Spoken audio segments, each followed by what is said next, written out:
आध्यात्मिक ज्ञान से जुड़े रहने के लिए राह जीने की को सब्सक्राइब करें। इस अध्यात्म ज्ञान का बहुत गहरा और विस्तार है, बहुत इसमें गूढ़ रहस्य है और विस्तार के साथ इसको समझना पड़ता है।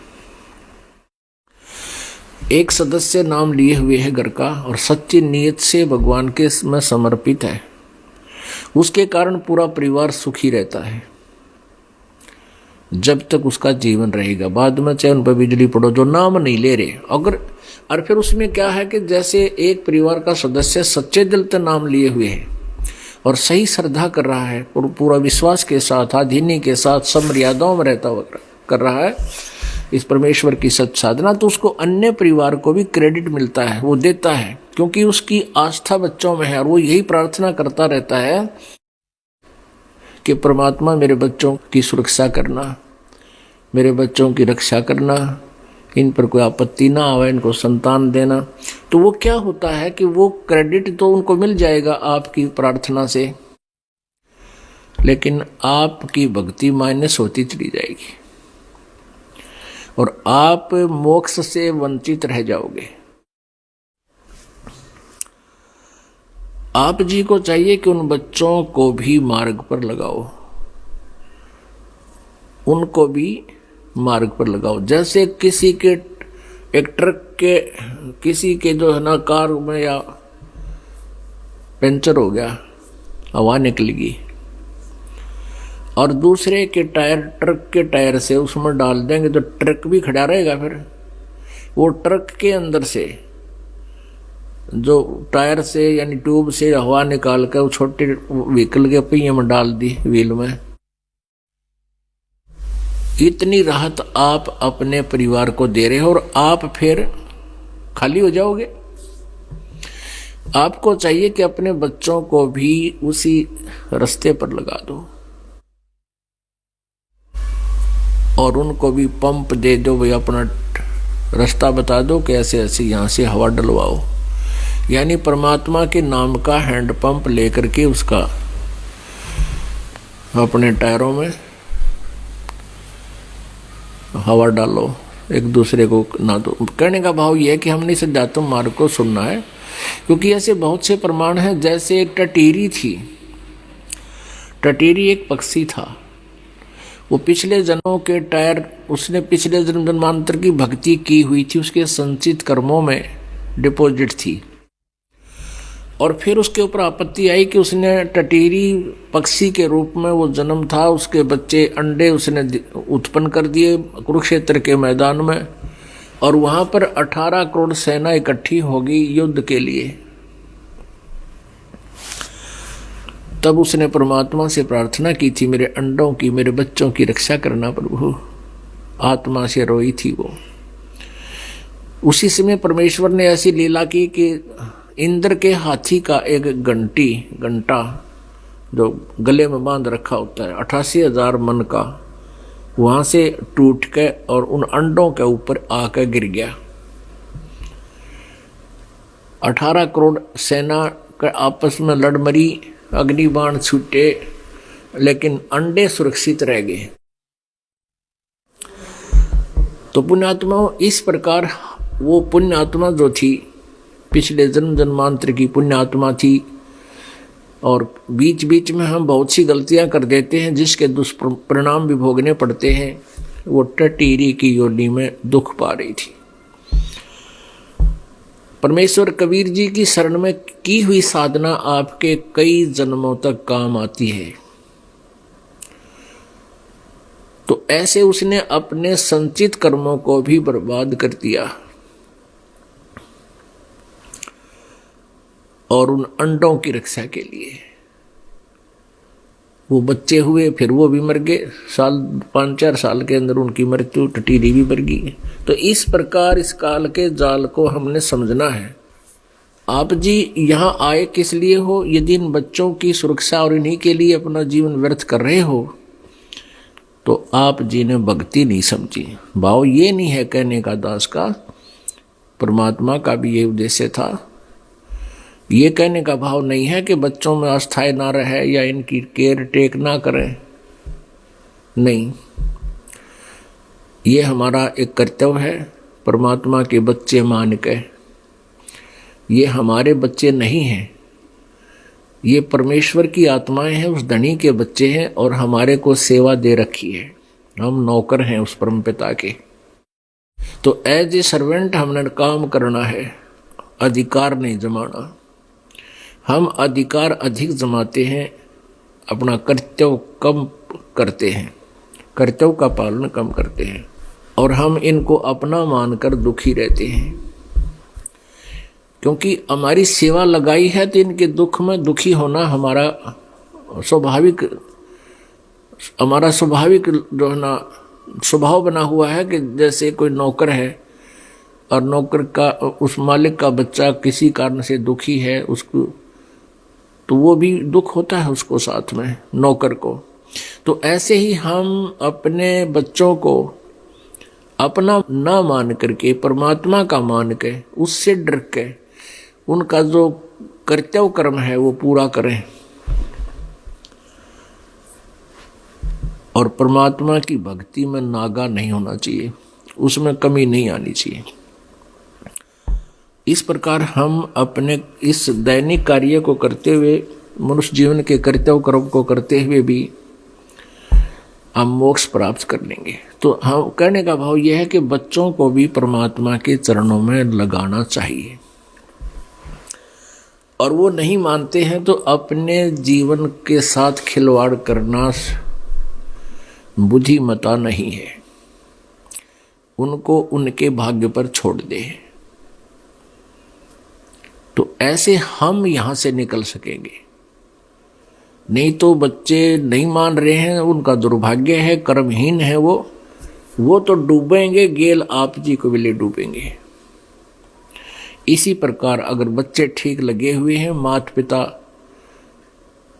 भक्ति मार्ग को स्वीकार नहीं करते हैं, तो अपनी भक्ति को उन माता पिता के लिए बर्बाद नहीं करना चाहिए। माता पिता का कर्तव्य कर्म जो हमारा फर्ज है वो अवश्य करना चाहिए, उनको प्रार्थना करनी चाहिए, उनकी बुराई छुटवानी चाहिए। कोई हुक्का पीवा है या कोई बीड़ी पीवा है, कोई शराब पीता है, तो हम परमात्मा के बच्चे हो गए, आपको ज्ञान हो गया, आप जी को चाहिए कि माता पिता से रह रहकर प्रार्थना करें विनम्र भाव से कि आप भी भजन करो, आप नाम लो, मनुष्य उसको ज्ञान सुनावे, उनको पुण्यात्मा है वो मान जाती हैं। और फिर भी कोई अनाड़ी है, माता पिता नहीं मानते हैं, तो उनके साथ अपनी भक्ति को नाश नहीं करना चाहिए। बात ये भी नहीं है कि उनका आदर नहीं करे, उनकी सेवा नहीं करे, खूब करे, एज ए फादर मदर उनकी पूरी श्रद्धा रखे, उनका सत्कार करे। ठीक है, वो अपने कर्म के आधार से दुखी हैं तो क्या करे, इलाज करावे, डॉक्टर को दिखावे, सेवा करे उनकी, पैर दुख है तो पैर दबावे, सिर दुख है सिर की मालिश करे, पूरी सेवा करे, लेकिन अपनी भक्ति बर्बाद नहीं करे।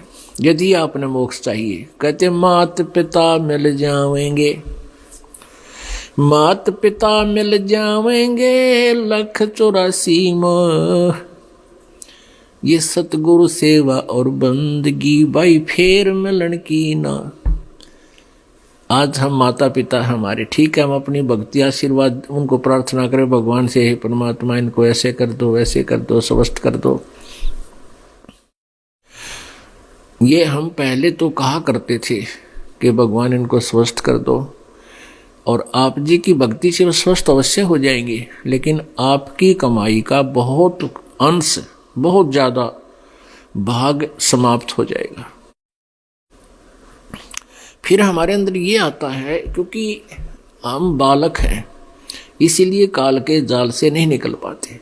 फिर कई कहते हैं भी माता पिता के लिए क्या हम इतना नहीं कर सकते, जिन्होंने हमारे लिए इतना किया, पाले पोसे, क्या हम उनके लिए दुआ नहीं कर सकते? अब ये तो बालका वाली बातें हैं जो ये दास आपको समझाना चाहते हैं कि ये माता पिता तो बहुत मिल जाएंगे, गधे बनोगे वहाँ माता पिता, कुत्ते की योनि में जावांगे वहाँ माता पिता, बैल गाय बनेंगे वहाँ माता पिता। अब भक्ति नहीं मिलेगी फिर वहाँ पर, वो पिताजी भी कि तक गधा बनेगा और आप भी गेला वहीं पर गधे बने पाओगे, वो उसकी गर्दन पकड़ेगा और वो उसकी गर्दन पकड़ेगा, फिर कोयसे के सूत में नहीं आवेगी। अब इस ज्ञान को बालकों के उस पुराने आधार से नहीं तोड़ना है, परमात्मा के ज्ञान के अनुसार फूक फूक के कदम रखना है। यदि आप जिन यहाँ से चलना है और यहीं रहना है तो फिर आप कुछ भी करते रहो। आपको और अन्य साधना जहाँ आप और कर रहे थे वो तो एक अन्य की नहीं थी, यहाँ आपको भक्ति का ढेर हो रहा, आपकी सुमन का, आपकी कमाई का, आपका दान का, क्योंकि ये शास्त्र अनुकूल साधनाएं। लेकिन इन मर्यादाओं का पालन नहीं करोगे तो आप इतना कुछ कमा कर भी यहीं रह जाओगे, पार नहीं होगे। कई बोली आत्माएं कहती हैं हम क्या अपने माता पिता के श्राद्ध भी नहीं निकाल सकते, उन्होंने हमारे लिए इतना कुछ किया। उनके लिए आप इतना कर सकते हो, अपनी दुआ ना समाप्त करके, आपके माता पिता बीमार हैं, अस्वस्थ हैं, उनको दुआ ना करके केवल उनके लिए कोई ऐसा धार्मिक अनुष्ठान उनके निमित्त आप करा सकते हो, यहाँ अखंड पाठ करवा सकते हो, उससे भी उनको बहुत राहत मिल सकती है। लेकिन अपनी दुआएं नहीं किसी को देनी चाहिए, बद दुआ भी नहीं देनी चाहिए, वो भी हमारे ऊपर भार बनता है, हमारी कमाई नष्ट होती है। और शुभ कामनाएं भी नहीं देनी चाहिए, वो भी हमारे ऊपर बाहर, हमारी कमाई नष्ट होती है। हाँ, उनको ज्ञान दे, आपके निकटतम जैसे भाई है अपनी बहन के निमित्त, माता के निमित्त और अपनी पत्नी के निमित्त, बच्चों के निमित्त जो नहीं मार्ग पर लग पा रहे उनके निमित्त को पाठ करा सकते हो, उससे उनको शुभ संस्कार मिलेंगे, पुण्य मिलेगा और उनसे धीरे धीरे हो सकता है उनका माइंड भी परिवर्तित हो जाए और वो भी फिर मार्ग पर लग सकते हैं। नहीं तो उनको उसका सहारा अवश्य मिलेगा। तो इसका ये विकल्प है। तो पुण्यात्मा परमात्मा बताते हैं, एक लेवा एक देवा दूतम और कोई किसी का पिता नहीं पूतम। ये ऋण संबंध जुड़ा एक ठाठा, अंत समय सब 12 बाटा।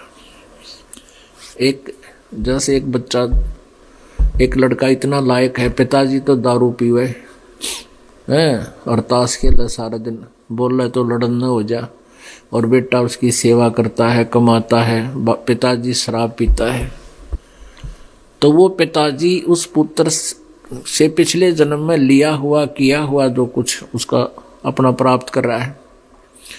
एक बेटा ऐसा है, माता पिता कमा रहे हैं और वो गोटी लगाता है, जुआ खेलता है और